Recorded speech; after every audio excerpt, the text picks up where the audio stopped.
కోయ ఎల్లమ్మ తల్లి జ్యోతిష్యాలయం ఎక్కడెక్కడ ఉన్న వారికైనా ఫోన్ ద్వారానే జ్యోతిష్యం చెప్పబడును. విద్య, ఉద్యోగం, వ్యాపారం, ప్రేమించిన వారు దూరం కావడం, భార్యాభర్తల మధ్య గొడవలు, అత్తాకోడళ్ల మధ్య మనస్పర్ధలు, కుటుంబ సమస్యలు, ఆర్థిక సమస్యలు, పెళ్లి కుదరకపోవడం, సంతానం ఆలస్యం కావడం, స్త్రీ పురుష వశీకరణం, చెడు ప్రయోగ నివారణ మొదలగు ఎటువంటి సమస్యలకైనా పరిష్కారం చూపగలరు. స్త్రీ పురుషులకు ఎటువంటి సమస్యలు ఉన్నా నమ్మకంతో కాల్ చేయండి. గురూజీ గోవిందరాజు 9703930797. ఒక స్త్రీ రక్షిస్తుంది మిమ్మల్ని. ఎవరు ఆ స్త్రీ? ఏ పరిస్థితుల్లో మీరు ఉండబోతున్నారు? మీ యొక్క అనుకూల అననుకూల పరిస్థితులు ఎలా ఉండబోతున్నాయి? తదితర అన్ని వివరాలు వీడియోలో తెలుసుకుందామండి. వీడియో ఎక్కడా స్కిప్ చేయకుండా పూర్తిగా చూడండి. వీడియో నచ్చితే తప్పకుండా ఒక చిన్న లైక్ చేసి మమ్మల్ని సపోర్ట్ చేయండి. ఇక ఆలస్యం లేకుండా వీడియోలోకి వచ్చేద్దాము. కష్టపడే తత్వం ఉన్నవారు వీరి యొక్క తెలివితేటలతో ఉన్నత స్థానంలోకి రావడానికి ఎక్కువగా శ్రమ పడుతూ ఉంటారు.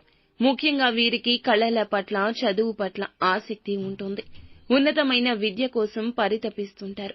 కొన్నిసార్లు క్రమశిక్షణ, సమయ పాలన పాటించడానికి కష్టపడుతుంటారు. ముఖ్యంగా చూస్తే ఈ రోజున ఈ రాశి వారిని ఒక స్త్రీ ఒక అంశంలో రక్షిస్తోంది. మీ తోబుట్టువు కావచ్చు, రక్త సంబంధీకుల్లో సంబంధించిన వారు కావచ్చు, మీ తల్లి కావచ్చు, భాగస్వామి కావచ్చు, మీ యొక్క స్నేహితుల్లో కానీ, సన్నిహితుల్లో కానీ, ఆత్మీయుల్లో కానీ ఈ స్త్రీ ఉండొచ్చు. మిమ్మల్ని రక్షిస్తుంది. ఆపదలో ఉన్నప్పుడు మీకు అత్యవసరమైన సమయంలో ఈ రోజున ధన సహాయం చేస్తుంది. ఇక ఆ స్త్రీ మిమ్మల్ని సమస్య నుండి బయటపడేసి మిమ్మల్ని రక్షిస్తుంది. మీరైతే ఈ సమస్యను ఎలా తీర్చాలంటూ తలమునకలు అయ్యే స్థితిని మీరు అనుభవిస్తున్నారు. ఈ సమయంలో ధన సహాయం అందడం చాలా ఇబ్బంది అవుతుంది అనుకున్నప్పుడు ఆ స్త్రీ తోడుగా ఉండి మీ సమస్య పరిష్కారం చేయడం మీకు మానసిక తృప్తిని ఇస్తుంది. వారు ముందుకొస్తారు. ఆర్థిక సాయం చేయడం మాత్రమే కాకుండా పూర్తిగా ఆ సమస్య తీరేటటువంటి చక్కటి పరిష్కారాన్ని బోధిస్తారు. ఈ కారణం చేత ఆ స్త్రీ మిమ్మల్ని ఆ సమస్య నుంచి రక్షిస్తుంది.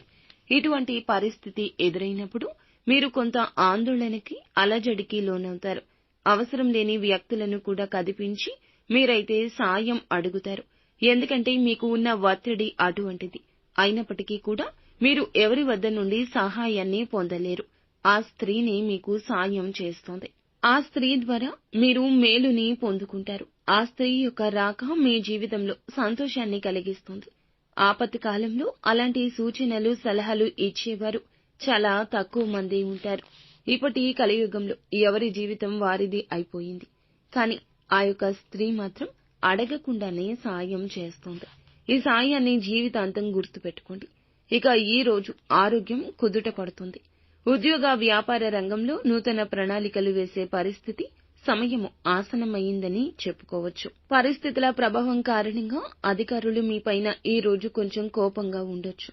ఉన్నత ఉద్యోగంలోకి వెళ్లేందుకు పరిస్థితులు మీకు కొంత వాయిదా పడే విధంగా ఉన్నాయి. అధికారుల యొక్క ప్రశంసలు దక్కడానికి మరింత కష్టపడండి. వ్యాపార రంగంలో ప్రత్యర్థులు ఎక్కువ అవుతారు. పోటీతత్వం బలపడుతుంది. వినియోగదారులు చక్కటి పేరు గణిస్తారు. అలాగే చక్కటి లాభాలు ఈ రోజున శ్రమ పడితే కలగబోతున్నాయి. ఈ రోజు గ్రహస్థితి అనుకూలంగానే ఉంటుంది. ఎవరితో ఏ విషయాల గురించి పంచుకోవద్దు. నిత్యం శివారాధన చేసుకోండి. అంతా మంచి జరుగుతుంది.